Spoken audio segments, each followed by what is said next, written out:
ಹಿಜಾಬ್ ನಿಷೇಧವನ್ನ ವಾಪಸ್ ಪಡೆದಿರುವಂಥದ್ದು. ಹಿಜಾಬ್ ಧರಿಸೋಕ್ಕೆ ಅವಕಾಶಗಳಿದ್ರೆ ನಾವು ಧರ್ಮ ನಮಗೆ ಮುಖ್ಯ, ನಾವು ಶಾಲೆಗೆ ಬರೋಲ್ಲ ಅಂತ ಹೇಳಿ ಹೊರಗೆ ಉಳಿಯುವಂಥ ಕೆಲಸಗಳನ್ನು ಸಹ ಮಾಡ್ತು. ಆತ ಯಾವ ಧರ್ಮದವನು, ಯಾವ ಜಾತಿಯವನು, ಆತ ಜನಿವಾರ ಹಾಕಿದ್ದಾನ, ಆತ ರುದ್ರಾಕ್ಷಿ ಹಾಕಿದ್ದಾನ, ಆಕೆ ಹಿಜಾಬ್ ಹಾಕಿದ್ದಾಳ, ಆತ ಇನ್ಯಾವುದೋ ಶಾಲಾ ಹಾಕೊಂಡಿದ್ದಾನ. ಸಾವಿರಾರು ವಿದ್ಯಾರ್ಥಿಗಳು ಕೇಸರಿ ಧರಿಸಿ ಶಾಲೆಗಳಿಗೆ ಬರ್ತಾರೆ, ಹೇಗೆ ತಡೀತಾರೆ, ಮತ್ತೆ ಅದೊಂದು ಸಂಘರ್ಷಗಳಿಗೆ ಅವಕಾಶ ಆಗುತ್ತೆ. ಯಾಕಂದ್ರೆ ಕಳೆದ 3 ವರ್ಷಗಳಿಂದ ಸೈಲೆಂಟ್ ಆಗಿತ್ತು ವಿಚಾರ. ಕ್ರಿಶ್ಚಿಯನ್ ಸಂಸ್ಥೆಗಳು ನಡೆಸ್ತಿರುವಂತಹ ವಿದ್ಯಾಸಂಸ್ಥೆಗಳಲ್ಲಿ ಇವತ್ತು ಹಿಂದೂ ಆಚರಣೆಗಳನ್ನ ಸುದ್ದಿ ಇಲ್ಲದೆ ಸಮವಸ್ತ್ರದ ಹೆಸರಿನಲ್ಲಿ ಯಾವುದನ್ನ ರದ್ದುಪಡಿಸುವ ಕೆಲಸವನ್ನ ವ್ಯವಸ್ಥಿತವಾಗಿ ಮಾಡಿದ್ದಾರೆ. ಇವತ್ತು ಹೆಣ್ಣು ಮಕ್ಕಳು ಹೂ ಮುಡಿದು ಹೋಗಕ್ಕೆ ಅವಕಾಶಗಳಿಲ್ಲ, ಬಳೆ ಹಾಕಿ ಹೋಗೋದಕ್ಕೆ ಅವಕಾಶಗಳಿಲ್ಲ, ಕುಂಕುಮ ಹಾಕಿ ಹೋಗೋದಕ್ಕೆ ಅವಕಾಶಗಳಿಲ್ಲ, ನಾಮ ಹಾಕಿ ಹೋಗೋದಕ್ಕೆ ಅವಕಾಶಗಳಿಲ್ಲ. ಅದರಲ್ಲೂ ರಾಜ್ಯ ಸರ್ಕಾರ ತನ್ನ ಮುಸ್ಲಿಮ್ಸ್ ಓಲೈಸುವ ಬರದಲ್ಲಿ, ಮುಸ್ಲಿಂ ಮತಗಳನ್ನು ತನ್ನ ಕಡೆ ಇಟ್ಟುಕೊಳ್ಳುವ ಬರದಲ್ಲಿ, ಮುಸ್ಲಿಮ್ಸ್ಗೆ ನಾನೇನೋ ಮಾಡ್ತಾ ಇದ್ದೀನಿ ಅಂತ ಹೇಳುವ ಬರದಲ್ಲಿ ಈ ರೀತಿ ನಿರ್ಧಾರ ತೆಗೆದುಕೊಳ್ಳುವಂಥದ್ದು ಒಳ್ಳೆಯ ನಿರ್ಧಾರ ಅಂತೂ ಅಲ್ವೇ ಅಲ್ಲ. ಇವತ್ತು ಕಾಂಗ್ರೆಸ್ ಮುಖಂಡರುಗಳೇ ಇವಾಗ ಹೇಳ್ತಾ ಇದ್ದಾರೆ, ಇವತ್ತು ಬಿಜೆಪಿಗೆ ಒಂದು ಅಸ್ತ್ರವನ್ನ ಸರ್ಕಾರವೇ ಕೊಟ್ಟಿದೆ ಅವರಿಗೆ, ಇದು ಬೇಡ ಇತ್ತು ಅಂತ ಹೇಳುವಂತ ಹೇಳ್ತಿದ್ದಾರೆ. ಹಿಂದೆ ನಮಗೆ ಗೊತ್ತಿದ್ದ ಹಾಗೆ ನಿಮಗೂ ಗೊತ್ತಿದ್ದ ಹಾಗೆ ಎಲ್ಲ ವಿದ್ಯಾಸಂಸ್ಥೆ ಶಾರದಾ ಪೂಜೆಗಳು ನಡೀತಾ ಇತ್ತು. ಅವಾಗ ಇಲ್ಲಿ ಯಾರು ಬೇರೆ ಜಾತಿ ಧರ್ಮದ ಬಗ್ಗೆ ಯೋಚನೆ ಮಾಡ್ತಿರ್ಲಿಲ್ಲ. ಮುಸ್ಲಿಂ ಪರವಾಗಿ ನಾವಿದ್ದೇವೆ ಅಂತ ಹೇಳುವುದನ್ನ ತೋರಿಸುವ ಪ್ರಕ್ರಿಯೆಯನ್ನ ಇದು ಕಾಂಗ್ರೆಸ್ ಅವರು ಮಾಡಿದಾಗೆ ಕಾಣ್ತಾ ಇದೆ. ಶಾಲಾ ಕಾಲೇಜುಗಳು ಕೂಡ ಇವತ್ತು ರಾಜ್ಯಕ್ಕೆ ದಾಳಗಳಾಗಿ ಬಳಕೆ ಆಗುತ್ತಿರುವಂಥದ್ದು ಬಹಳ ಬೇಸರ ಹುಟ್ಟಿಸುತ್ತೆ. ಸ್ನೇಹಿತರು ನಮಸ್ಕಾರ, ಹೇಗಿದ್ದೀರಿ? ಒಂದು ಕೆಲವು ವರ್ಷಗಳ ಹಿಂದಿನ ಚಿತ್ರಣವನ್ನು ನಾವು ಕಲ್ಪಿಸ್ಕೊಳ್ಳೋಣ. ಒಂದು 10-15 ವರ್ಷದ ಹಿಂದೆ ನಾವು ಜೊತೆಗೆ ನಮ್ಮ ಸಣ್ಣ ವಯಸ್ಸಿನ ಮಕ್ಕಳೆಲ್ಲ ಶಾಲೆಗೆ ಹೋಗ್ತಾ ಇದ್ರು. ಶಾಲೆಗೆ ಹೋಗ್ತಿದ್ದಂಥ ಸಂದರ್ಭದಲ್ಲಿ ನಮ್ಮ ತಲೆಯಲ್ಲಿ ಏನಿರ್ತಾ ಇತ್ತು, ಶಾಲೆಗೆ ಹೋಗಬೇಕು, ಓದಬೇಕು, ಕಲಿಬೇಕು, ಆಟ ಆಡಬೇಕು, ಒಂದು ಸುಂದರ ಕ್ಷಣಗಳನ್ನು ನಾವು ಎಂಜಾಯ್ ಮಾಡಬೇಕು ಅನ್ನೋಂತಹ ಕಲ್ಪನೆ ನಮ್ಮಲ್ಲಿತ್ತು. ಅದರ ಆಚೆಗಿನ ಯಾವ ಯೋಚನೆ ಕೂಡ ಇರಲಿಲ್ಲ. ಜಾತಿ, ಮತ, ಧರ್ಮ ಇತ್ಯಾದಿ ಇತ್ಯಾದಿ ಯಾವುದು ಕೂಡ ಇರಲಿಲ್ಲ. ಆದರೆ ಇತ್ತೀಚಿನ ದಿನಗಳಲ್ಲಿ ಶಾಲೆಗೆ ಹೋಗುವಂಥ ಮಕ್ಕಳು ಈಗಲೂ ಕೂಡ ಶಾಲೆಗೆ ಹೋಗೋದು ಅದಕ್ಕೆ ಕಲಿಯೋದಕ್ಕಾಗಿ ಹೋಗ್ತಾರೆ. ಆಟ ಪಾಠ ಇತ್ಯಾದಿಯನ್ನು ಅನುಭವಿಸೋದಕ್ಕಾಗಿ ಹೋಗ್ತಾರೆ. ಆದರೆ ಅದರ ಜೊತೆಗೆ ನಮ್ಮ ಶಿಕ್ಷಣ ವ್ಯವಸ್ಥೆಯಲ್ಲಿ ರಾಜಕೀಯ ನುಸುಳಿದಾಗ ಅಥವಾ ರಾಜಕೀಯ ಹಸ್ತಕ್ಷೇಪ ಆದಾಗ ಯಾವ ರೀತಿಯಾಗಿ ಅದು ಬದಲಾವಣೆಗೆ ಕಾರಣ ಆಗುತ್ತೆ ಅಂತ. ಮಕ್ಕಳಲ್ಲಿ ಶಾಲೆಗೆ ಹೋದ ನಂತರ ಅಲ್ಲಿ ನನ್ನ ಜೊತೆಗೆ ಬಂದಂತಹ ಸ್ನೇಹಿತ, ನನ್ನ ಕ್ಲಾಸಲ್ಲಿ ಕೂತಂತಹ ವ್ಯಕ್ತಿ ಅಥವಾ ಇತರ ವಿದ್ಯಾರ್ಥಿ ಸಹಪಾಠಿ, ಆತ ಯಾವ ಧರ್ಮದವನು, ಯಾವ ಜಾತಿಯವನು, ಆತ ಜನಿವಾರ ಹಾಕಿದ್ದಾನ, ಆತ ರುದ್ರಾಕ್ಷಿ ಹಾಕಿದ್ದಾನ, ಆಕೆ ಹಿಜಾಬ್ ಹಾಕಿದ್ದಾಳ, ಆತ ಇನ್ಯಾವುದೋ ಶಾಲಾ ಹಾಕೊಂಡಿದ್ದಾನ, ಆ ರೀತಿಯಾದಂತಹ ಕಲ್ಪನೆಯನ್ನು ಮಕ್ಕಳಲ್ಲಿ ಮೂಡುವಂಥ ನಿಟ್ಟಿನಲ್ಲಿ ಬದಲಾವಣೆ ಆಗಿರೋದು ಬಹಳ ಬೇಸರ ಹುಟ್ಟಿಸುತ್ತೆ. ನಾವು ಪ್ರತಿಯೊಂದು ಕೂಡ ಶಿಕ್ಷಣ ಮುಖ್ಯ ಅಂತ ಹೇಳ್ತಾ ಇರ್ತೇವೆ. ಆದರೆ ಶಿಕ್ಷಣದಲ್ಲೇ ಈ ರೀತಿ ಆದಂತಹ ಸಂದರ್ಭದಲ್ಲಿ ನಾವು ಏನನ್ನ ಕಲಿಸೋದಕ್ಕೆ ಹೊರಟಿದ್ದೇವೆ ಅಂತ ನಿಮಗೆ ಅರ್ಥ ಆಗಿರ್ಬೋದು ಯಾವ ವಿಚಾರವಾಗಿ ಅಂತ. ಇದು ಕೂರ್ಬಜ್ ನ್ಯೂಸ್ ಪಂಚ್. ನಾನು ಕಿಶೋರ್ ರೈ ಕತ್ತಲೆಕಾಡು. ರಾಜ್ಯ ಸರ್ಕಾರ ಕಳೆದ 3-4 ದಿನಗಳಿಂದ ಆಗ್ತಿರುವಂತಹ ಬೆಳವಣಿಗೆಯನ್ನು ನೋಡಿದ್ದೀರಿ. ಹಿಜಾಬ್ ನಿಷೇಧವನ್ನು ವಾಪಸ್ ಪಡೆದಿರುವಂಥದ್ದು. ಹಿಂದೆ ಬಿಜೆಪಿ ಸರ್ಕಾರ ಇದ್ದಂಥ ಸಂದರ್ಭದಲ್ಲಿ ದೊಡ್ಡ ಮಟ್ಟಿಗಿನ ಹೋರಾಟ ಆಗಿತ್ತು. ಹಿಜಾಬ್ ಬೇಕು ಬೇಡ ಅನ್ನುವಂತಹ ಒಂದು ಜಟಾಪಟಿ ನಡೆದಿತ್ತು. ಆ ಸಂದರ್ಭದಲ್ಲಿ ಒಂದು ಕಾನೂನನ್ನು ಜಾರಿಗೆ ತಂದಿತ್ತು. ಶಾಲೆಗಳಲ್ಲಿ ಹಿಜಾಬನ್ನು ನಿಷೇಧ ಮಾಡುವಂತಹ ಒಂದು ಕಾನೂನು. ಸರ್ಕಾರ ನಂತರ ಚುನಾವಣೆ ನಡೀತು. ಆಗ ವಿರೋಧ ಪಕ್ಷದಲ್ಲಿದ್ದಂತಹ ಕಾಂಗ್ರೆಸ್ನವರು ಪ್ರಣಾಳಿಕೆಯಲ್ಲಿ ಉಲ್ಲೇಖ ಮಾಡಿದರು, ನಾವು ಅಧಿಕಾರಕ್ಕೆ ಬಂದರೆ ಅದನ್ನು ವಾಪಸ್ ಪಡಿತೀವಿ ಅಂತ. 3 ವರ್ಷ ತುಂಬಿದೆ ರಾಜ್ಯ ಸರ್ಕಾರಕ್ಕೆ. ಈ ಸಂದರ್ಭದಲ್ಲಿ ಅವರು ಕೊಟ್ಟಂತಹ ಮಾತನ್ನು ಈಡೇರಿಸ್ಕೊಂಡಿದ್ದಾರೆ. ಹಿಂದೆ ಇದ್ದಂತಹ ನಿಯಮ ಈಗ ಬದಲಾಗಿದೆ. ಹಿಜಾಬ್ ಧರಿಸ್ಕೊಂಡು ಬರ್ಬೋದು. ಅದರ ಜೊತೆಗೆ ಕೇವಲ ಹಿಜಾಬ್ಗೆ ಮಾತ್ರ ಅಲ್ಲ, ಒಂದಷ್ಟು ಬೇರೆ ಧರ್ಮದವರು ಕೂಡ ಜನಿವಾರ ಧರಿಸ್ಬೋದು, ಜೊತೆಗೆ ರುದ್ರಾಕ್ಷಿ ಮಾಲೆಯನ್ನು ಧರಿಸ್ಬೋದು. ಈ ರೀತಿಯಾದಂಥ ನಿಯಮವನ್ನು ಜಾರಿಗೆ ತಂದಿದ್ದಾರೆ. ಈ ಬಗ್ಗೆ ವಿವರವಾಗಿ ಮಾತಾಡೋಣ. ನನ್ನ ಜೊತೆಗೆ ಹಿರಿಯ ಪತ್ರಕರ್ತರು, ಪ್ರತಿನಿಧಿ ಪತ್ರಿಕೆಯ ಮೈಸೂರು ಬ್ಯೂರೋ ಚೀಫ್ ಆಗಿರುವ ಅಜಮಡ ರಮೇಶ್ ಕುಟ್ಟಪ್ಪ ಅವ್ರನ್ನ ವೆಲ್ಕಮ್ ಮಾಡ್ತಾ ಮಾತನ್ನು ಮುಂದುವರಿಸ್ತೇನೆ. ಕುಟ್ಟಪ್ಪ ಅವರು ವೆಲ್ಕಮ್. ಹಾಗೆ ಪೀಠಿಕೆಯನ್ನು ಕೊಟ್ಟೆ.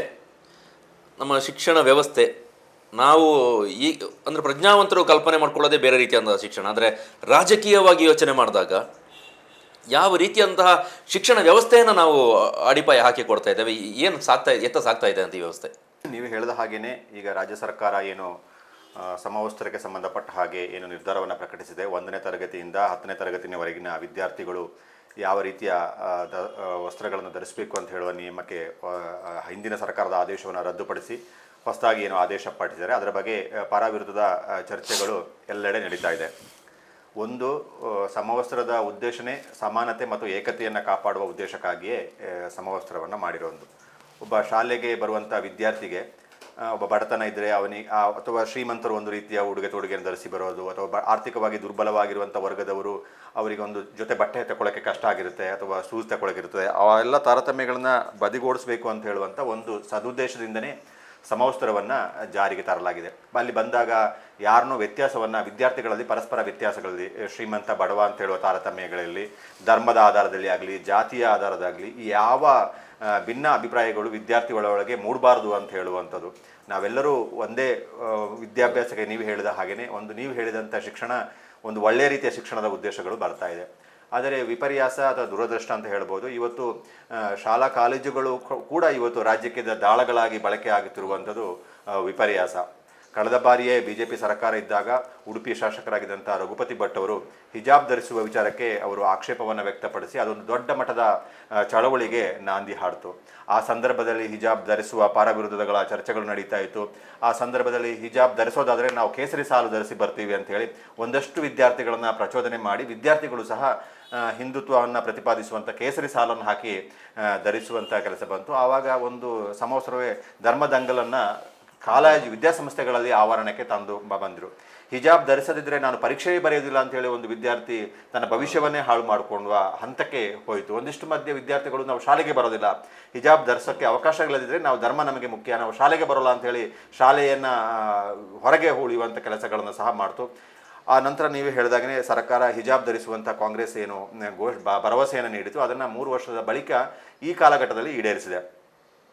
ಇದರಲ್ಲಿ ವಿದ್ಯಾರ್ಥಿಗಳ ದೃಷ್ಟಿಕೋನ, ಧರ್ಮದ ವಿಚಾರ, ಎಲ್ಲ ವಿಚಾರಗಳಿಗಿಂತ ಇದೊಂದು ರಾಜಕೀಯ ಪಕ್ಷಗಳ ವಿಚಾರವಾಗಿ ಇದು ಬಳಕೆ ಆಗ್ತಿರುವಂಥದ್ದು ವಿಪರ್ಯಾಸ.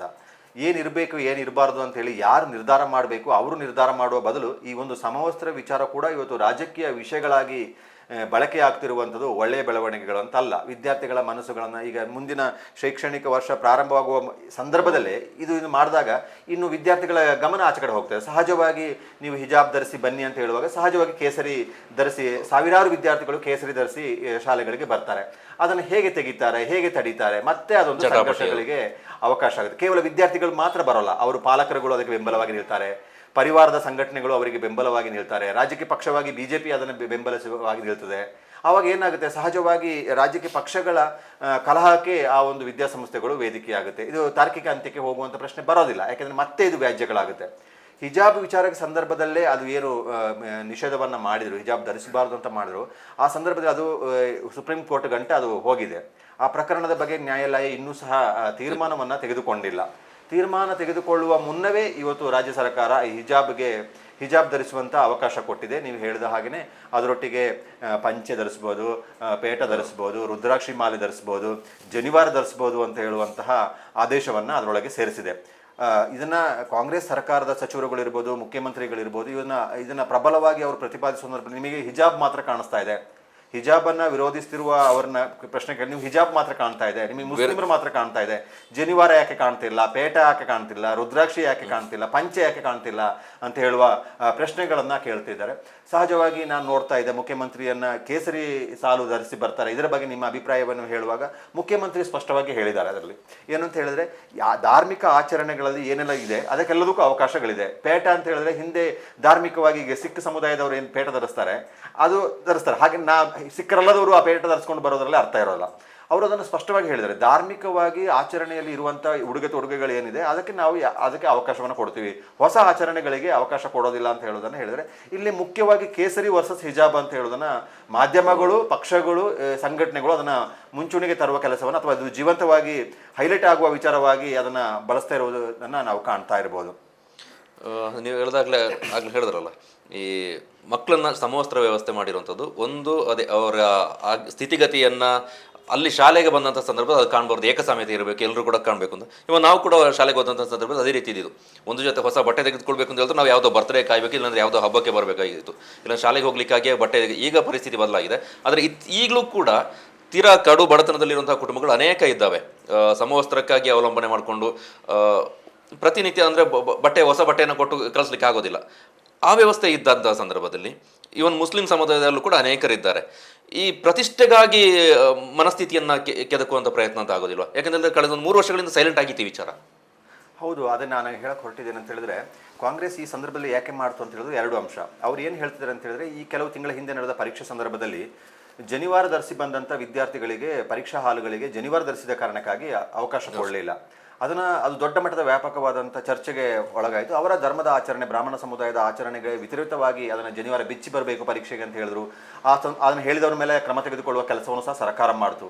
ಆ ಜನಿವಾರದ ವಿಚಾರವನ್ನು ಮುಂದಿಟ್ಟುಕೊಂಡು ಇವತ್ತು ರಾಜ್ಯ ಸರ್ಕಾರ ಈ ಹೊಸ ಆದೇಶವನ್ನು ಹೊರಡಿಸಿದ ರೀತಿಯಲ್ಲಿ ಬಿಂಬಿಸ್ಕೊಳ್ತಾ ಇದೆ.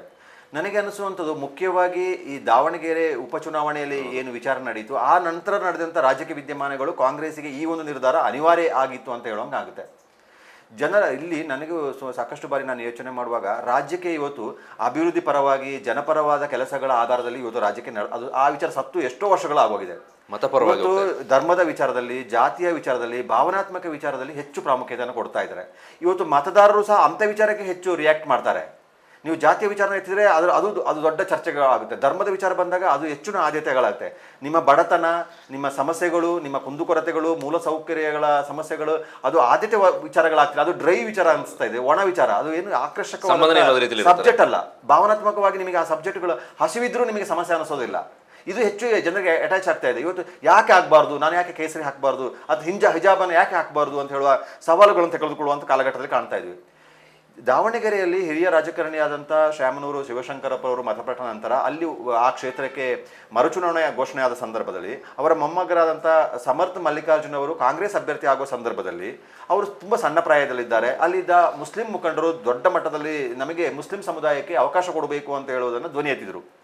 ಹೆಚ್ಚು ಜನ ಆಕಾಂಕ್ಷಿಗಳು ಸಹ ವ್ಯಕ್ತಪಡಿಸಿದರು. MLC ಜಬ್ಬರ್ ಅವರು ಸಹ ಅದನ್ನು ಕೇಳಿದರು. ಹಿಂದೆ ಶ್ಯಾಮನೂರು ಶಿವಶಂಕರಪ್ಪರವರ ಗೆಲುವಿಗಾಗಿ ಶ್ರಮಿಸ್ತಿದ್ದಂಥ ಅಭ್ಯರ್ಥಿ ಸಹ ಟಿಕೆಟ್ ಕೇಳ್ತಾ ಇದ್ರು. ಸಾಕಷ್ಟು ಜನ ಆ ಟಿಕೆಟಿಗಾಗಿ ಪೈಪೋಟಿ ಮಾಡ್ತಿದ್ರು. ನಮಗೆ ಅದು ಕೊಡಬೇಕು ಅಂತ ಹೇಳಿ ಪ್ರಬಲವಾಗಿ ಕೇಳಿದ್ರು. ಪಕ್ಷ ಅವರ ಕುಟುಂಬಕ್ಕೆ ಕೊಡಬೇಕು, ಶ್ಯಾಮನೂರು ಶಿವಶಂಕರಪ್ಪರವರ ಕುಟುಂಬಕ್ಕೆ ಕೊಡಬೇಕು ಅಂತ ಹೇಳುವ ನಿರ್ಧಾರವನ್ನು ತೆಗೆದುಕೊಂಡ ಕಾರಣಕ್ಕಾಗಿ ಮುಸ್ಲಿಂ ಸಮುದಾಯ ದೊಡ್ಡ ಮಟ್ಟದಲ್ಲಿ ಕಾಂಗ್ರೆಸ್ಸಿಗೆ ಪ್ರತಿರೋಧವನ್ನು ವ್ಯಕ್ತ ಮಾಡುವ ಕೆಲಸ ಮಾಡಿತು. ಜಮೀರ್ ಅಹಮದ್ ಅವರಿಗೂ ಸಹ ರಾಜ್ಯಕ್ಕೆ ಭವಿಷ್ಯ ಮುಗ್ದು ಹೋಯಿತು ಕಾಂಗ್ರೆಸ್ಸಲ್ಲಿ ಅಂತ ಹೇಳೋ ಹಂತಕ್ಕೆ ತಲುಪಿತು. ಅವರಿಗೂ ಮತ್ತು SS ಮಲ್ಲಿಕಾರ್ಜುನ ನಡುವೆ ಮಾತಿನ ಚಕಮಕಿ ನಡೆಯುವಂಗೆ ಆಯಿತು. ಅದೇ ಸಂದರ್ಭದಲ್ಲಿ ಅವರು ಕೇರಳ ಚುನಾವಣೆಗೆ ಹೆಚ್ಚು ಪ್ರಚಾರಕ್ಕೆ ಹೋದರು. ಒಂದು ದಿನ ಮಾತ್ರ ಇವತ್ತು ದಾವಣಗೆರೆಗೆ ಬಂದರು. ಅವರು ಹೆಚ್ಚು ಪ್ರಚಾರದಲ್ಲಿ ತೊಡಗಿಸ್ಕೊಳ್ಳಲಿಲ್ಲ. ಚುನಾವಣೆ ಘೋಷಣೆ ಆಗಿ ನಂತರ ಸಹ ಮುಸ್ಲಿಂ ಲೀಡರ್ಗಳು ವಿರೋಧವನ್ನು ವ್ಯಕ್ತಪಡಿಸಿದರು. ಆ ಸಂದರ್ಭದಲ್ಲೂ ಸಹ ಕಾಂಗ್ರೆಸ್ನ ಅಲ್ಪಸಂಖ್ಯಾತ ಘಟಕದ ರಾಜ್ಯಾಧ್ಯಕ್ಷರನ್ನೇ ವಜಾಗೊಳಿಸಿದರು. ಇಡೀ ರಾಜ್ಯದ ಅಲ್ಪಸಂಖ್ಯಾತ ಘಟಕವನ್ನೇ ವಿಸರ್ಜನೆ ಮಾಡುವಂಥ ಕಾಲಘಟ್ಟಕ್ಕೆ ಬಂದು ಹಲವಾರು ಮುಖಂಡರುಗಳನ್ನು ಪಕ್ಷದಿಂದ ಉಚ್ಚಾಟನೆ ಮಾಡಿದ್ರು. ಅದರೊಂದಿಗೆ ಮುಸ್ಲಿಂ ಸಮುದಾಯ ಕಾಂಗ್ರೆಸ್ನ ವಿರುದ್ಧವಾಗಿದ್ದಾರೆ ಅಂತ ಹೇಳುವುದನ್ನು ಮತ ಎಣಿಕೆ ಸಂದರ್ಭದಲ್ಲಿ ಸಾಬೀತಾಯಿತು. SDP ಅಭ್ಯರ್ಥಿಯಾಗಿ ಸ್ಪರ್ಧಿಸಿದಂಥ ಕೊಡಗಿನ ಅಫ್ಸರ್ ಕೊಡ್ಲಿಪೇಟೆಯವರು 18,000 ಮತಗಳನ್ನು ಪಡೆದರು. ಅಲ್ಲಿ SDP ಸಂಘಟನೆ ಮೂಲಕ ಮತ ಪಡಲಿಲ್ಲ. ಕಾಂಗ್ರೆಸ್ನ ವಿರುದ್ಧವಾದ ಮತಗಳು ಹೋಗಿ SDPಗೆ ಚಲಾವಣೆ ಆಯಿತು. ಅದು ಕಾಂಗ್ರೆಸ್ಸಿಗೆ ಆತಂಕಕಾರಿ ವಿದ್ಯಮಾನವಾಯಿತು. ಕೆಲವೇ ಮತಗಳ ಅಂತರದಲ್ಲಿ ಇವತ್ತು ಸಮರ್ಥ ಗೆಲುವು ಸಾಧಿಸಿದರು. ಆದರೆ ಅದು ಕಾಂಗ್ರೆಸ್ಸಿಗೆ ಅಲ್ಪಸಂಖ್ಯಾತರ ಹಿನ್ನಡೆ, ಅಲ್ಪಸಂಖ್ಯಾತರು ನಮ್ಮಿಂದ ಬಿಡ್ತಾ ಇದ್ದಾರೆ, ಅವರು ನಮಗೆ ವಿರುದ್ಧವಾಗಿ ಇದ್ದಾರೆ, ಅವರು ಮಾತಾಡ್ತಿದ್ದಾರೆ ಅಂತ ಹೇಳುವ ವಿಚಾರಗಳಿಗೆ ಬಂದಾಗ ಸಹಜವಾಗಿ ಮುಸ್ಲಿಮ್ಸ್ ಪರವಾಗಿ ಈಚೆ ಕಡೆ ಈ ವಿಚಾರವನ್ನು ಮುಂದೆ ತಂದು ಮುಸ್ಲಿಂ ಪರವಾಗಿ ನಾವಿದ್ದೇವೆ ಅಂತ ಹೇಳುವುದನ್ನು ತೋರಿಸುವ ಪ್ರಕ್ರಿಯೆಯನ್ನು ಇದು ಕಾಂಗ್ರೆಸ್ ಅವರು ಮಾಡಿದಾಗೆ ಕಾಣ್ತಾ ಇದೆ. ಇದೇನು ನೀವು ಹೇಳಿದ ಹಾಗೆ ಚುನಾವಣೆ ಭರವಸೆ ಕೊಟ್ಟಾಗ ಆ ವರ್ಷನೇ ಮಾಡ್ಬೋದಿತ್ತು. ಧಾರ್ಮಿಕ ಆಚರಣೆಯನ್ನು ನೀವು ಗೌರವಿಸ್ತೀರಿ ಅಂತ ಹೇಳುವ ಉದ್ದೇಶ ನಿಮಗೆ ಇದ್ದಿದ್ರೆ ಚುನಾವಣೆ ಘೋಷಣೆ ಸಂದರ್ಭದಲ್ಲಿ ನೀವು ಪಂಚ ಗ್ಯಾರಂಟಿಯನ್ನು ಹೇಗೆ ತ್ವರಿತಗತಿಯಲ್ಲಿ ಅನುಷ್ಠಾನ ಮಾಡಿದಿರಿ ಅದೇ ಥರ ಇದನ್ನು ಅವತ್ತು ತರುವಂಥ ಕೆಲಸವನ್ನು ಮಾಡ್ಬೋದಿತ್ತು. ಬಹುಶಃ ಮುಖ್ಯವಾಗಿ ದಾವಣಗೆರೆಯಲ್ಲಿ ಆದ ವಿದ್ಯಮಾನ ನಂತರ ಆ ನಂತರನೂ ವಿದ್ಯಮಾನಗಳು ಕೆಲವು ಮುಸ್ಲಿಮ್ಸ್ಗಳು ಕಾಂಗ್ರೆಸ್ ವಿರುದ್ಧವಾದ ಅಭಿಯಾನ, ನಾವು ಕೇವಲ ಕಾಂಗ್ರೆಸ್ಗೆ ವೋಟ್ ಬ್ಯಾಂಕ್ ಆಗ್ತಾ ಇದ್ದೀವಿ, ನಮಗೆ ಬೇಕಾದ ಬೇಡಿಕೆಗಳನ್ನು ಕೊಡೋದಿಲ್ಲ, ರಾಜಕೀಯವಾಗಿ ನಮಗೆ ಅವಕಾಶ ಕೊಡೋದಿಲ್ಲ ಅಂತ ಹೇಳುವ ಧ್ವನಿಯನ್ನು ಅಲ್ಪಸಂಖ್ಯಾತ ಸಮುದಾಯದವರು ಬೇರೆ ಬೇರೆ ಸಂದರ್ಭದಲ್ಲಿ ವ್ಯಕ್ತಪಡಕ್ಕೆ ಹೋಗಿರುವಂಥದ್ದು ಮತ್ತು ಅದನ್ನು ರಾಜ್ಯ ವ್ಯಾಪ್ತಿಯಲ್ಲಿ ಅಭಿಯಾನ ಮಾಡ್ತೀವಿ ಅಂತ ಹೊರಟಿರುವಂಥದ್ದು. ಇವತ್ತು ಮುಸ್ಲಿಮರಿಗೆ ಈಗಿನ ಸದ್ಯದ ರಾಜಕೀಯ ಪರಿಸ್ಥಿತಿಯಲ್ಲಿ ಕಾಂಗ್ರೆಸ್ ಹೊರತುಪಡಿಸಿದಂತೆ ಪರ್ಯಾಯ ವ್ಯವಸ್ಥೆ ಇಲ್ಲ. ಏಕೆಂದರೆ NDA ಒಟ್ಟಿಗೆ ಸೇರಿಕೊಂಡಿರುವಂಥ JDS ಮುಸ್ಲಿಮ್ನ ನಮಗೆ ಬೆಂಬಲವಾಗಿ ನೀಡಲಿಲ್ಲ ಅಂತ ಕಾರಣಕ್ಕಾಗಿ ಅವರು ಮುಸ್ಲಿಂ ವಿರುದ್ಧವೇ ನಾಯಕರುಗಳೇ ಮಾತನಾಡಿ ಮುಸ್ಲಿಂ JDS ಅಂತರವನ್ನು ಕಾಯ್ದುಕೊಳ್ಳುವಂಥ ಪರಿಸ್ಥಿತಿ ಬಂದಿದೆ. ಸಿದ್ದರಾಮಯ್ಯನವರ ಕಾರಣಕ್ಕಾಗಿ ಕಳೆದ 2 ಚುನಾವಣೆಯಲ್ಲಿ ಬಹುತೇಕ ಮುಸ್ಲಿಂ ಸಮುದಾಯ ಕಾಂಗ್ರೆಸ್ ಪರವಾಗಿ ಸಿದ್ದರಾಮಯ್ಯನ ನಾಯಕತ್ವ ಕಾರಣಕ್ಕಾಗಿ ಅವರು ಸಾಮೂಹಿಕವಾಗಿ ಆಚೆ ಮತ ಚಲಾಯಿಸುವಂಥದ್ದಾಗಿದೆ. ಒಂದು ಕಡೆ ಇಡೀ ರಾಜ್ಯದ ಎಲ್ಲ ಕ್ಷೇತ್ರಗಳಲ್ಲಿ ಮುಸ್ಲಿಂ ಮತದಾರ ಅಂದರೆ ಅದು ಗ್ರಾಂಟೆಡ್ ಥರ ಅನಿಸುತ್ತೆ ಕಾಂಗ್ರೆಸ್ಗೆ, ಅದು ನಮಗೆ ಇನ್ಯಾರಿಗೆ ಅವರಿಗೆ ಇಲ್ಲ ಅಂತ ಹೇಳುವಂಥದ್ದು. ಅದು ಅವರಲ್ಲಿ ಮಡ್ಡುಗಟ್ಟಿದ ಆಕ್ರೋಶ ಥರ ಕಾಣಿಸ್ತಾ ಇದೆ. ಅವರು ಬೇಕಾದರೆ ಕಾಂಗ್ರೆಸ್ ಹೊರತುಪಡಿಸಿ BJPಗೂ ಹಾಕಿದ್ರು ಪರವಾಗಿಲ್ಲ ಅಂತ ಹೇಳುವಂಥ ಮನಸ್ಥಿತಿಗೆ ಬರುವಂಥ ಅಪಾಯಕಾರಿಯನ್ನ ಪರಿಸ್ಥಿತಿಯನ್ನು ಕಾಂಗ್ರೆಸ್ ಇವತ್ತು ಗ್ರಹಿಸಿದಾಗೆ ಕಾಣ್ತಾ ಇದೆ. ಹಾಗಾಗಿ ಈ ಹಿಜಾಬ್ ವಿಚಾರವನ್ನು ಮುಂಚೂಣಿಯ ತಂದಿದೆ. ನಮಗೆ ಇಲ್ಲಿ ಹಿಜಾಬ್ ಮುಖ್ಯ ಆಗಬಾರ್ದಿತ್ತು. ನಿಮಗೆ ಸಮವಸ್ತ್ರದಲ್ಲಿ ನೀತಿ ನಿಯಮವನ್ನು ಹಾಕಿ ಏನು ಹಾಕ್ಬೋದು ಹೇಗಬಾರ್ದು ಅಂತ ಹೇಳೋದಕ್ಕಿಂತ ಹೇಗಿರ್ಬೋದು ಅಂತ ಹೇಳೋದನ್ನು ನಾನು ಇನ್ನೊಂದು ಯೋಚನೆ ಮಾಡ್ತಾ ಇದ್ದೆ. ಇವತ್ತು ಹಿಜಾಬಿನ ವಿರೋಧ ಮಾಡ್ತಿರುವವ್ರ ಬಗ್ಗೆನೂ ನಾನೊಂದು ಪ್ರಶ್ನೆ ಕೇಳೋದಕ್ಕೆ ಅಥವಾ ಯೋಚನೆ ಮಾಡುವ ಅಂತಿರ್ತೀನಿ. ಸಮವಸ್ತ್ರದ ಹೆಸರಿನಲ್ಲಿ ಸಾಕಷ್ಟು ಧಾರ್ಮಿಕ ಆಚರಣೆಗಳಿಗೆ ಧಕ್ಕೆ ತರುವ ಕೆಲಸಗಳು ಇವತ್ತು ಹಲವಾರು ವಿದ್ಯಾಸಂಸ್ಥೆಗಳು ನಡೆಯುತ್ತಿದೆ. ಅದರಲ್ಲೂ ಕ್ರಿಶ್ಚಿಯನ್ ಸಂಸ್ಥೆಗಳು ನಡೆಸುತ್ತಿರುವಂಥ ವಿದ್ಯಾಸಂಸ್ಥೆಗಳಲ್ಲಿ ಇವತ್ತು ಹಿಂದೂ ಆಚರಣೆಗಳನ್ನು ಸುದ್ದಿ ಇಲ್ಲದೆ ಸಮವಸ್ತ್ರದ ಹೆಸರಿನಲ್ಲಿ ಅದನ್ನು ರದ್ದುಪಡಿಸುವ ಕೆಲಸವನ್ನು ವ್ಯವಸ್ಥಿತವಾಗಿ ಮಾಡಿದ್ದಾರೆ. ಇವತ್ತು ಹೆಣ್ಣು ಮಕ್ಕಳು ಹೂ ಮುಡಿದು ಹೋಗೋಕ್ಕೆ ಅವಕಾಶಗಳಿಲ್ಲ, ಬಳೆ ಹಾಕಿ ಹೋಗೋದಕ್ಕೆ ಅವಕಾಶಗಳಿಲ್ಲ, ಕುಂಕುಮ ಹಾಕಿ ಹೋಗೋದಕ್ಕೆ ಅವಕಾಶಗಳಿಲ್ಲ, ನಾಮ ಹಾಕಿ ಹೋಗೋದಕ್ಕೆ ಅವಕಾಶಗಳಿಲ್ಲ. ಇದನ್ನ ಯಾವುದನ್ನು ನೀವು ಬಳೆ ಹಾಕಬೇಡಿ, ಕುಂಕುಮ ಹಾಕಬೇಡಿ ಅಂತ ಹೇಳಿಲ್ಲ. ಸಮವಸ್ತ್ರದ ಹೆಸರಿನಲ್ಲಿ ಆ ಆಚರಣೆಯನ್ನ ಹಾಕಿದ್ದಾರೆ. ಇದನ್ನು ಯಾಕೆ ಸಂಘ ಪರಿವಾರದವರಾಗ್ಲಿ ಬಿಜೆಪಿಯವರಾಗ್ಲಿ ಇದನ್ನು ಪ್ರಬಲವಾಗಿ ಯಾಕೆ ಪ್ರಶ್ನೆ ಮಾಡ್ತಿಲ್ಲ? ಯಾಕೆಂದ್ರೆ ಬಹುತೇಕ ಇವರೆಲ್ಲರ ಮಕ್ಕಳುಗಳು ಕಾನ್ವೆಂಟಲ್ಲೇ ಓದ್ತಾ ಇದ್ದಾರೆ ಅಥವಾ ಇವರು ಸಹ ಅಲ್ಲೇ ವ್ಯಾಸಂಗ ಮಾಡಿದ್ದಾರೆ. ನಿಮಗೆ ಆಗ ಇದು ಧಾರ್ಮಿಕ ಆಚರಣೆಗೆ ವ್ಯತಿರಿಕ್ತವಾದಂತ ಅನಿಸ್ತಾ ಇಲ್ವಾ? ನಿಮಗೆ ಯಾವ್ದು ಹಿಜಾಬನ್ನ ಇಟ್ಟರೆ ನಮಗೆ ಹಿಂದೂ ಮುಸ್ಲಿಂ ಅಂತೇಳಿ ಆಗುತ್ತೆ, ಮತ ಸಮೀಕರಣ ಆಗುತ್ತೆ ಅಂತ ಹೇಳೋ ಯೋಚನೆ ಮಾಡೋರು ನಿಜವಾದ ಧರ್ಮದ ಆಚರಣೆಗೆ ಧಕ್ಕೆ ಆಗ್ತಿರೋದನ್ನ ಪ್ರಶ್ನೆ ಮಾಡಕ್ಕೆ ಯಾಕೆ ಆಗ್ತಿಲ್ಲ? ಹಿಂದೆ ನಮಗೆ ಗೊತ್ತಿದ್ದ ಹಾಗೆ ನಿಮಗೂ ಗೊತ್ತಿದ್ದ ಹಾಗೆ ಎಲ್ಲ ವಿದ್ಯಾಸಂಸ್ಥೆ ಶಾರದಾ ಪೂಜೆಗಳು ನಡೀತಾ ಇತ್ತು. ಅವಾಗ ಇಲ್ಲಿ ಯಾರು ಬೇರೆ ಜಾತಿ ಧರ್ಮದ ಬಗ್ಗೆ ಯೋಚನೆ ಮಾಡ್ತಿರ್ಲಿಲ್ಲ. ಇವತ್ತು ಅದನ್ನು ಹಿಂದೆ ಇವತ್ತು ಶಾರದಾ ಪೂಜೆ ಆಚರಣೆ ಮಾಡಿದ್ರೆ ಅದು ಹಿಂದೂ ಆಚರಣೆ ಆಗುತ್ತೆ, ಅಲ್ಲಿ ಮುಸ್ಲಿಮ್ಸ್ ಮಕ್ಕಳಿಗೆ ಧಾರ್ಮಿಕ ಭಾವನೆಗೆ ಧಕ್ಕೆ ಆಗುತ್ತೆ, ಕ್ರಿಶ್ಚಿಯನ್ ಮಕ್ಕಳಿಗೆ ಧಾರ್ಮಿಕ ಭಾವನೆಗೆ ಧಕ್ಕೆ ಆಗುತ್ತೆ ಅಂತ ಹೇಳೋ ಯೋಚನೆ ಮಾಡುವ ಹಂತಕ್ಕೆ ಇವತ್ತು ತಲುಪಿದೆ. ಆದರೆ ಇವತ್ತು ಕ್ರಿಶ್ಚಿಯನ್ ಇನ್ಸ್ಟಿಟ್ಯೂಷನ್ಗಳಲ್ಲಿ ಕ್ರಿಸ್ಮಸ್ ಹಬ್ಬವನ್ನು ಬಹಳ ಸಡಗರ ಸಂಭ್ರಮದಿಂದ ಆಚರಿಸ್ತಾರೆ. ಆ ಕ್ರಿಶ್ಚಿಯನ್ ಧರ್ಮದ ಎಲ್ಲ ಆಚರಣೆಗಳನ್ನ ಆಚರಣೆ ಮಾಡದ ಮಕ್ಕಳ ಮೇಲೆ ಹೇರ್ತಾರೆ. ಸಾಂತಾಕ್ಲೋಸ್ ಎಲ್ಲ ಡ್ರೆಸ್ ಹಾಕ್ತಾರೆ, ಎಲ್ಲ ಆಚರಣೆ ಮಾಡ್ತಾರೆ. ಅವ್ರಿಗೇನು ಗೊತ್ತಿಲ್ಲ, ಅವ್ರ ಆಯ್ಕೆಗಳಲ್ಲ. ನಮ್ಮ ದೇಶ ಧರ್ಮದ ಆಯ್ಕೆಗೆ ಅವಕಾಶ ಕೊಟ್ಟಿದೆ. ಯಾರು ಬೇಕಾದ್ರೂ ಯಾವ ಧರ್ಮದ ಆಯ್ಕೆ ಮಾಡ್ಕೊಳ್ಳೋಕೆ ಅವಕಾಶಗಳಿದೆ, ಅದು ಅವರ ಆಯ್ಕೆ ಇದೆ. ಇದಕ್ಕೊಂದು ಆ್ಯಡ್ ಮಾಡ್ತೇನೆ. ಒಂದು ನಮಗೆ ದಸರಾ ರಜೆ ಕೊಡ್ತಾರೆ, ಆ ದಸರಾ ರಜೆ ಈ ಕ್ರಿಶ್ಚಿಯನ್ ಇನ್ಸ್ಟಿಟ್ಯೂಷನ್ಗಳಲ್ಲಿ ಕಟ್ ಮಾಡ್ತಾರೆ, ಅದನ್ನ ಕಟ್ ಮಾಡಿ ಕ್ರಿಸ್ಮಸ್ ರಜೆಗೆ ಆ್ಯಡ್ ಮಾಡ್ಕೊಳ್ತಾರೆ. ಹೌದು, ನಿಮಗೆ ಕರೆಕ್ಟ್. ಅದು ಈವನ್ ಗೋಣಿಕೊಪ್ಪ ದಸರಾ ಇರ್ಬೋದು, ಮಡಿಕೇರಿ ದಸರಾ ಇರ್ಬೋದು, ಮೈಸೂರು ದಸರಾ ಇರ್ಬೋದು, ಈ ಮಕ್ಕಳಿಗೆ ಏನಾದರೂ ಸ್ಪರ್ಧೆ ಮಾಡಬೇಕಾದ್ರೆ ಆ ವಿದ್ಯಾಸಂಸ್ಥೆಗಳನ್ನ ಹೋಗಿ ರಿಕ್ವೆಸ್ಟ್ ಮಾಡಬೇಕು. ಅವರು ಅವಾಗ ರಜೆ ಕೊಡೋಲ್ಲ. ಆವಾಗ ಶಿಕ್ಷಣಾಧಿಕಾರಿಗಳು, ಜನಪ್ರತಿನಿಧಿಗಳು, ಉಸ್ತುವಾರಿ ಸಚಿವರ ಮೂಲಕ ಹೇಳಿ ಅವರಿಗೆ ಮಕ್ಕಳನ್ನ ಕಳಿಸುವಂತ ಪರಿಸ್ಥಿತಿ ಬರಬೇಕು. ಹೌದು, ಇದನ್ನ ಈ ಕಟ್ಟುಪಾಡುಗಳನ್ನ ಗೊತ್ತಿಲ್ಲದೆ ಮಾಡ್ತಾ ಇದ್ದಾರೆ. ನೀವು ಯೋಚನೆ ಮಾಡಿ, ಸಣ್ಣ ಪ್ರಾಯದ ಮಕ್ಕಳದೇ ನಿಜವಾಗ್ಲೂ ಮಕ್ಕಳಿಗೆ ಹಿಂದುತ್ವನ ಅಥವಾ ಹಿಂದೂ ಧರ್ಮದಲ್ಲಿ ಬದುಕ್ತಿರುವ ಮಕ್ಕಳಿಗೆ ನಾನು ಯೋಚನೆ ಮಾಡೋದು, ಬಳೆ ಹಾಕೋದಕ್ಕೆ ನೀವು ಸಣ್ಣ ಪ್ರಾಯದಲ್ಲಿ ಬೇಡ ಅಂತ ಹೇಳಿದ್ಮೇಲೆ, ಬಿಂದಿ ಹಾಕೋದಕ್ಕೆ ಬೇಡ ಅಂತ ಹೇಳಿದ್ಮೇಲೆ, ಹೂ ಮುಡಿಯೋದು ಬೇಡ ಅಂತ ಹೇಳಿದ್ಮೇಲೆ, ಅವರು ಶಿಕ್ಷಣ ಸಂಸ್ಥೆಯಿಂದ ಹೊರಗೆ ಬಂದ ಮೇಲೆ ಇದನ್ನು ಧರಿಸಕ್ಕೆ ಸಾಧ್ಯವಾಗುತ್ತಾ? ಒಂದು ಮೆಚುರಿಟಿ ಬಂದ ನಂತರ ಸಹಜವಾಗಿ ಅವರು ಯೋಚನೆ ಮಾಡ್ತಾರೆ, ಧರಿಸೋದಿಲ್ಲ, ರೂಢಿಯೇ ಇರೋದಿಲ್ಲ ಅಂತ. ಇದು ಅವರ ನಿಜವಾಗ್ಲೂ ಇದು ಧರ್ಮದ ನಿಜವಾದ ಧಕ್ಕೆ ಇರುವಂಥದ್ದು. ಇದು ಯಾರೋ ನಾನು ಹೇಳುವಂಥದ್ದು, ಹಿಂದೂ, ಕ್ರಿಶ್ಚಿಯನ್, ಮುಸ್ಲಿಂ ಈ ಆಚರಣೆಗಳ ಬಗ್ಗೆ ನಾನು ಯಾವ ಆಕ್ಷೇಪಗಳಿಲ್ಲ.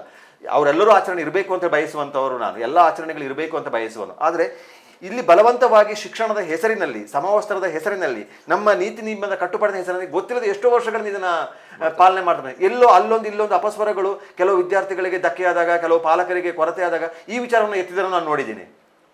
ಮಡಿಕೇರಿಯಲ್ಲೇ ಒಂದು ವಿದ್ಯಾಸಂಸ್ಥೆ ಎತ್ತಿದ್ದಾರೆ. ಯಾಕಂದ್ರೆ ಅವರ ಮಕ್ಕಳಿಗೆ ಸಮಸ್ಯೆ ಆದಾಗ, ಏನೋ ಒಂದು ವಿಚಾರಕ್ಕೆ ಕೊರತೆ ಆದಾಗ ಈ ವಿಚಾರ ಇಲ್ಲಿ ಹಿಂಗೆ ಮಾಡ್ತಾರೆ ಅಂತ ಹೇಳೋದನ್ನ. ಪೊನ್ನಪೇಟೆಯಲ್ಲಿ ಒಂದು ವಿದ್ಯಾಸಂಸ್ಥೆಯಲ್ಲಿ ಒಂದು ಟೀಚರ್ ಸಿಸ್ಟರ್ ಹೇಳಿದನ್ನ ಅದು ದೊಡ್ಡ ವಿವಾದವಾಯಿತು, ದೊಡ್ಡ ರಾಜಾಂತವಾಯಿತು. ಅದನ್ನು ಅವರು ಕ್ಷಮೆ ಕೇಳುವಂಥ ಪರಿಸ್ಥಿತಿ ಬಂತು. ಆದರೆ ದೊಡ್ಡ ಪ್ರಮಾಣದಲ್ಲಿ ಧರ್ಮದ ಆಚರಣೆಗೆ ವ್ಯತಿರಿಕ್ತವಾಗಿರುವಂಥ ಪರಿಣಾಮ ಅದರ ಬಗ್ಗೆ ಯಾರೂ ಸೊಲ್ಲೆತ್ತಲ್ಲ, ಅದು ಯಾರಿಗೂ ಬೇಕಾಗಿರೋಲ್ಲ.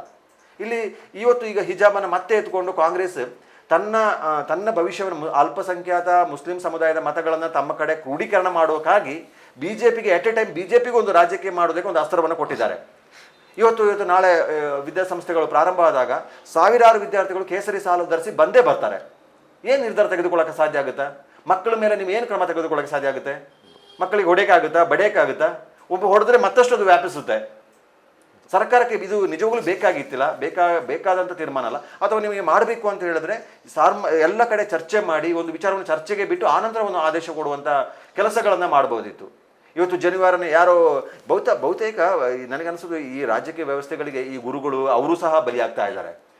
ಯಾಕೆ ಒಂದು ವಿದ್ಯಾರ್ಥಿ ಪರೀಕ್ಷೆಗೆ ಬಂದಾಗ ಜನಿವಾರನ ಬಿಚ್ಚಿ ಇದು ಮಾಡಬೇಕಿತ್ತು? ಬೇರೆ ಬೇರೆ ರೀತಿಯಲ್ಲಿ ಇವತ್ತು ಕಾಪಿ ಮಾಡುವವರಿದ್ದಾರೆ. ಆ ಕಾಪಿ ತಡೆಯುವಂತಿಲ್ಲ, ಅಥವಾ ಸಾಮೂಹಿಕವಾಗಿ ಕಾಪಿ ಮಾಡುವ ವ್ಯವಸ್ಥೆಗಳಿದೆ. ನಕಲಿ ಪರೀಕ್ಷೆಗಳಿಗೆ ಸಹಾಯ ಮಾಡೋದೆ, ಪರೀಕ್ಷೆಯಲ್ಲಿ ಹಾಲಲ್ಲಿ ಕೂತಿರುವ ಶಿಕ್ಷಕರುಗಳೇ ಮಕ್ಕಳು ಪಾಸ್ ಆಗಲಿ ಅಂತ ಹೇಳಿಕೊಡುವಂತ ವ್ಯವಸ್ಥೆ ಇದೆ. ಇವುಗಳಿಗೆಲ್ಲ ಕಡಿವಾಣ ಹಾಕುವ ಬದಲು ಜನಿವಾರ ಅದಕ್ಕೆ ಕೈ ಇಂಥದಕ್ಕೆಲ್ಲ ಯಾಕೆ ಸೂಕ್ಷ್ಮ ಅಲ್ಲೂ ಸಹ ಇದೆಲ್ಲ ಮನಸ್ಸುಗಳು ಕೆಟ್ಟಿರುವ ಸೂಚನೆಗಳು. ಇದೆಲ್ಲ ಅಲ್ಲಿ ಕೆಲಸ ಮಾಡ್ತಿರುವ ಈಗ ಗುರುಗಳಿಗೆ ವಿಶಾಲವಾದಂಥ ಮನಸ್ಥಿತಿ ಇರಬೇಕು. ಪ್ರತಿಯೊಬ್ಬರ ಬದುಕಿನಲ್ಲಿ ತಾಯಿ ಹೊರತುಪಡಿಸಂತೆ ನೆಕ್ಸ್ಟ್ ನೆನೆದುಕೊಳ್ಳೋದೇ ಗುರುಗಳನ್ನ. ನನ್ನ ಬದುಕನ್ನ ರೂಪಿಸಿದರು ತಾಯಿ ಅಂತ ಹೇಳ್ತಾರೆ. ಎಲ್ಲರೂ ತಾಯಿನ ಬಿಟ್ಟರು ಬೇರೆ ಇಲ್ಲ, ತಾಯಿ ದೇವರಿಗೆ ಸಮಾನ, ಅಥವಾ ಎಲ್ಲವೂ ಬದುಕಿನಲ್ಲಿ ಎಲ್ಲರಿಗೊಂದು ತಾಯಿ ಶ್ರೇಷ್ಠ. ಆ ನಂತರ ಸ್ಥಾನವನ್ನು ಗುರುಗಳಿಗೆ ಕೊಡುವಂಥದ್ದು. ನೀವು ಯಾವುದೇ ಸಾಧಕರನ್ನ ಕೇಳಿ ಅಥವಾ ಯಾರನ್ನೇ ಕೇಳಿ, ನನಗೆ ಆ ಶಿಕ್ಷಕರಿಗೆ ಹಂಗೆ ಮಾಡಿದ್ದಕ್ಕೆ ಹೊಡೆದಿದ್ದಕ್ಕೆ ನಾನು ಬದುಕು ರೂಪಕ್ಕಾಯಿತು, ಅವ್ರು ಇಂಗ್ಲೀಷ್ ಕಲಿಸಿದ್ದಕ್ಕೆ ನಾನು ಇಂಗ್ಲೀಷ್ ಕಲಿತೆ, ಕನ್ನಡ ಹೇಳಿದ್ದಕ್ಕೆ ನಾನು ಕನ್ನಡ ಕಲಿತೆ, ಗಣಿತ ತಿಳ್ಕೊಟ್ಟಿದ್ದಕ್ಕೆ ಗಣಿತ ತಿಳ್ಕೊಂಡೆ, ಎಲ್ಲವನ್ನೂ ಹೇಳ್ತಾರೆ. ಅವರು ಸಹ ಇವತ್ತು ಈ ವ್ಯವಸ್ಥೆ ಬದಲಾಗಿ ಅವರು ಸಹ ಅವರು ಆ ಸಿದ್ಧಾಂತದ ವ್ಯಾಪ್ತಿಗೆ ಒಳಪಡಿಸ್ಕೊಳ್ಳೋದಕ್ಕೆ ಎಡ ಸಿದ್ಧಾಂತ ಬಲ ಸಿದ್ಧಾಂತ ಆ ರೀತಿಯ ಮನಸ್ಥಿತಿ ಹೊಂದೋದಕ್ಕೂ ಈ ರೀತಿಯ ಅದು ಚಟುವಟಿಕೆ ಬಂದು ಎಷ್ಟೋ ವರ್ಷಗಳಾಗೋಗಿದೆ. ಇವತ್ತು ಯೂನಿವರ್ಸಿಟಿಗಳು ಅದರ ಆ ಮಕ್ಕಳುಗಳನ್ನ ಅವರ ಸಿದ್ಧಾಂತವನ್ನ ಅವರು ಬೆಂಬಲಿಸುವ ಸಿದ್ಧಾಂತಗಳನ್ನ ಮಕ್ಕಳ ಮೇಲೆ ಹೇರುವಂತ ಪರಿಸ್ಥಿತಿ ಬಂದು ಎಷ್ಟೋ ವರ್ಷಗಳಾಗೋಗಿದೆ. ಮಕ್ಕಳನ್ನ ಒಂದು ಸರಿಸಮಾನವಾದಂಥ ಸಮಾಜದ ನಿರ್ಮಾಣ ಪರಿಕಲ್ಪನೆ, ನಮ್ಮ ದೇಶದ ಸಂವಿಧಾನದ ಆಶಯ ಏನಿದೆ, ಜಾತ್ಯತೀತ ದೇಶ ಅಂತ ಹೇಳುವ ಪರಿಕಲ್ಪನೆ ಇದೆ. ಇದು ಭಾರತ ಏಕ ಸಂಸ್ಕೃತಿ ದೇಶ ಅಲ್ಲ, ಏಕತ್ವದ ಬಹುತ್ವವನ್ನು ಹೊಂದಿರೋ ದೇಶ. ಇಲ್ಲಿ ಎಲ್ಲ ಧರ್ಮ, ಎಲ್ಲ ಜಾತಿ, ಎಲ್ಲ ಆಚರಣೆಗಳಿದ್ದರೆ ಅಷ್ಟೇ ಈ ದೇಶಕ್ಕೆ ಭವಿಷ್ಯ ಇರುವಂಥದ್ದು. ನೀವು ಯಾವ ಧರ್ಮವು ಅದು ಬೇಡ ಇದು ಬೇಡ ಅಂತ ಹೇಳಿದ್ರೆ ಸಾಧ್ಯನೇ ಆಗೋದಿಲ್ಲ. ಕಾರಣಗಳು ಸಾವಿರ ಇರ್ಬೋದು, ಬೇರೆ ಬೇರೆ ಧರ್ಮಗಳಿರುವುದಕ್ಕೆ ಇಲ್ಲಿ ಸಾವಿರಾರು ಕಾರಣಗಳಿರ್ಬೋದು, ಸಾವಿರಾರು ಜಾತಿಗಳಿರುವುದಕ್ಕೆ ಕಾರಣಗಳು ಬೇರೆ ಬೇರೆಗಳಿರ್ಬೋದು. ಆ ಕಾರಣವೇನು ಎತ್ತುಕೊಂಡು ನಾವು ಸಂಘರ್ಷವನ್ನು ಮಾಡ್ಕೊಂಡು ಹೋದರೆ ನಾವು ಬದುಕೋದಕ್ಕೆ ಸಾಧ್ಯ ಆಗೋದಿಲ್ಲ. ನಮ್ಮ ದೇಶ ಏಕ ಸಂಸ್ಕೃತಿಯ ದೇಶ ಅಲ್ಲ ಅಂತ ಹೇಳೋದನ್ನು ಅರಿತುಕೊಳ್ಳದೆ ಹೋದರೆ ನಿಮಗೆ ಸರ್ಕಾರ ಬದಲಾಗಬಹುದು. ಸರ್ಕಾರ ಬದಲಾದ ತಕ್ಷಣ ತನ್ನ ನೀತಿಗಳನ್ನು ಬದಲಾಯಿಸಿಕೊಂಡು ಹೋದರೆ ಜನ ಅವರೇ ಇರ್ತಾರಲ್ಲ, 5 ವರ್ಷಕ್ಕೂ ಸರ್ಕಾರ ಬದಲಾಗುತ್ತೆ. ಸರ್ಕಾರ ಬದಲಾದಾಗ ಅವ್ರ ಪಾತ್ರಗಳನ್ನ ಬದಲಾಯಿಸುವಂಥ ಪರಿಸ್ಥಿತಿ ಬರ್ತದೆ.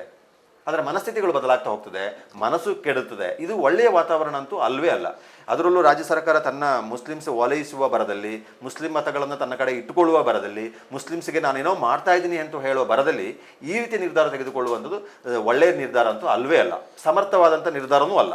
ಇದ್ರ ಜೊತೆಗೆ ನನಗೆ ಇನ್ನೊಂದು ಅನ್ಸೋದು, ಈ ಬೆಂಗಳೂರಿನಲ್ಲಿ ಮುಸ್ಲಿಂ ಸಮಾವೇಶವನ್ನು ಕೂಡ ಆಯೋಜನೆ ಮಾಡಿದ್ರು, ದೊಡ್ಡ ಮಟ್ಟಿಗಿನ ಸಮಾವೇಶ. ಅಲ್ಲಿ ರಾಜಕಾರಣಿಗಳನ್ನ ಹೊರತುಪಡಿಸಿ ಮುಸ್ಲಿಮರಿಗೆ ಏನು ಬೇಕು, ಏನಾಗ್ತಾ ಇದೆ ಅದರ ಬಗ್ಗೆ ಚರ್ಚೆ ಮಾಡುವ ಉದ್ದೇಶದಿಂದ ಮೌಲ್ವಿಗಳು, ಬೇರೆ ಬೇರೆ ಮುಖಂಡರುಗಳನ್ನ ಕರೆಸ್ಕೊಂಡು ಸಮಾವೇಶನ ಹಮ್ಮಿಕೊಂಡಿದ್ದಾರೆ. ಆ ಸಂದರ್ಭದಲ್ಲಿ ಇದನ್ನು ಮುನ್ನೆಲೆಗೆ ತಂದಿರುವಂಥದ್ದು ಆ ಸಮಾವೇಶದ ಮೂಲಕ ಒಂದು ಸಂದೇಶ ಜನರಿಗೆ ತಲುಪುವ ನಿಟ್ಟಿನಲ್ಲಿ ಆಗಲಿ ಅನ್ನೋ ಉದ್ದೇಶ ಕೂಡ ಇರ್ಬೋದು. 100% ಈ ಬಿಜೆಪಿ ಹಿಂದುತ್ವದ ರಾಜಕೀಯವನ್ನು ಹೇಗೆ ಮಾಡ್ತಾ ಇದೆಯೋ ಅದೇ ರೀತಿ ಇವತ್ತು ಕಾಂಗ್ರೆಸ್ ಸಹ ಅಲ್ಪಸಂಖ್ಯಾತವನ್ನ ತನ್ನ ಮತವಂತ ಕೇಂದ್ರೀಕೃತ ಮಾಡಿಕೊಂಡು ರಾಜಕೀಯ ಮಾಡ್ತಾ ಇದ್ದಾರೆ.